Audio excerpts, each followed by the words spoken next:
भुगते थे।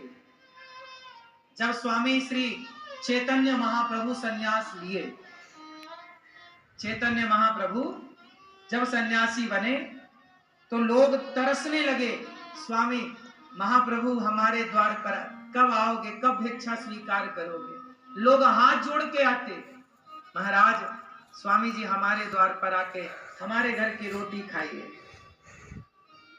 और आज के जमाने यदि किसी के घर द्वार पे मांगने चले भी जाएं कि जरा 4 रोटी दे दो, तो लोग ताने और मारते, कमा के खा नहीं सकते।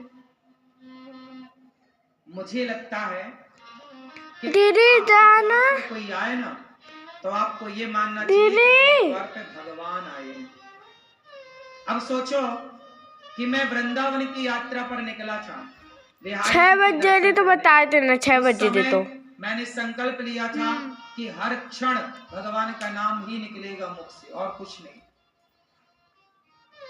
तो मैं वहां से चला तो केवल श्रीमन नारायण श्रीमन अहरनिश जब चलता रहा मेरे भीतर से।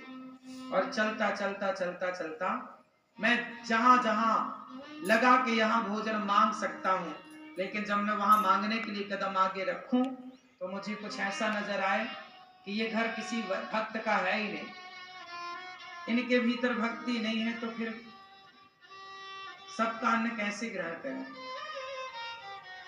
फिर मुझे संयोग से साधु मिल गए, मैंने साधु के घर बैठकर प्रसादी पाई और रात कुटिया पर ही मैंने विश्राम किया। सुबह उठा फिर आगे की यात्रा। कुल मिला के मैंने जीवन को, संसार को बहुत तरीके से देखा है। मैं भी भिक्षुक बन के गया हूं, लेकिन एक चीज का मैंने अनुभव किया कि यदि साधु गौरी गोपाल आश्रम में, देखो वृंदावन इतना बड़ा है, फुटपाथ पे आपको साधु संत मिल जाएंगे। अब फुटपाथ पे पड़े साधु संतों को कौन रोटी देगा? एक दिन देगा, चलो 2 दिन देगा, पर ये साधु को तो रोज रोटी चाहिए, क्योंकि भजन करने वाला भजन करे कि दाल चावल जोड़ता फिरे। यदि मैं दाल चावल की व्यवस्था करूं तो भजन नहीं हो पाए। क्यों? बात सही है कि नहीं? हम गृहस्थों की झंझट यही तो है कि हम काम भी तो करना पड़ता है। काम करेंगे तो फिर भजन छूटेगा, लेकिन काम को ही भजन बना लेंगे तो वो अच्छा हो जाएगा। तो साधु तो भजन कर रहा है, राम राम कृष्ण कृष्ण जप रहा है। अब हमको चाहिए कि हम संतों की सेवा करें। हम भजन नहीं कर सकते, लेकिन जो संत भजन कर रहा है उसे रोटी तो दे सकते हैं, और जब आप उसे रोटी देंगे तो उसके भजन का पुण्य आपको जरूर मिलेगा। हम गृहस्थों का धर्म है कि हम साधु की सेवा करें। इसलिए कहता हूं कि गौरी गोपाल आश्रम में जो संत आते हैं सवेरे, आप इनको रोटी जरूर बंटवाओ। अपने बेटी के नाम से, अपने बेटे के नाम से अन्नदान करो कि रोटी ये साधु खाएं, आपकी रोटी। और सुनो, आप लोग देते हैं तो ये दास अनिरुद्ध भी खाता है।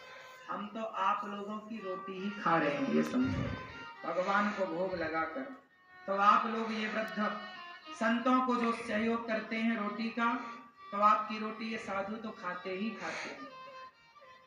भजन का पुण्य आपको और आपके बच्चों को तो मिलता ही मिलता है। इसलिए एक दिन का साधु सेवा का काम आप भी करो कि आपकी ओर से हजारों संतों को भोजन बटे। देखो आज भोजन बांटा, ये भक्त लोग बांट रहे हैं, कोई दाल, कोई चावल, कोई रोटी, कोई खीर, कोई। आप भी इन सेवाओं से जुड़े। बेटी का जन्मदिन आए तो जरूर संतों को अन्नदान करें, बेटे का जन्मदिन आए जरूर संतों को अन्नदान करें, शादी की सालगिरह आए जरूर अन्नदान करें। मम्मा कितने बजे? कोई भी उत्सव हो घर का, उस उत्सव में आप, मैं बनाता हूँ।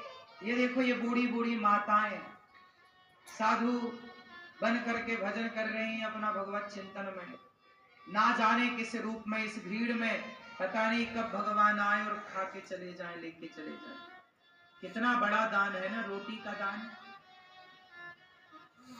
रुपया पैसे का तो कोई दुरुपयोग कर सकता है, रोटी का क्या दुरुपयोग होगा? रोटी तो आदमी तभी लेगा ना जब उसके पेट में भूख होगी।